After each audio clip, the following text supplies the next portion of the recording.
నేను దేవునికి ఇష్టంగా కనిపించాలంటే నాలో భక్తి ఉండాలి. చెప్పండి, చెప్పాలి. నాలో భక్తి ఉండాలి. నాలో ఎప్పుడైతే భక్తి ఉంటుందో అప్పుడు నేను దేవునికి ఎలా కనిపిస్తాను? ఇష్టంగా కనిపిస్తాను. నువ్వు నల్లగా ఉన్నావా, తెల్లగా ఉన్నావా, నీవు అందంగా ఉన్నావా, అందవిహీనంగా ఉన్నావా, దేవుడు నీ అందాన్ని బట్టి కోరుకోవడం లేదు. నీ తెలుపుదనం బట్టి దేవుడు కోరుకోవడం లేదు. నువ్వు సౌందర్యంగా ఉండాలని దేవుడు కోరుకోవడం లేదు.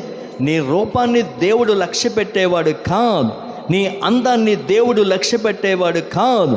నువ్వు అందంగా ఉన్నా, నువ్వు కురీపుగా ఉన్నా, ఏ రంగులో ఉన్నా, రంగుతో దేవునికి సంబంధం లేదు. అందముతో దేవునికి సంబంధం లేదు. సౌందర్యంతో దేవునికి సంబంధం లేదు.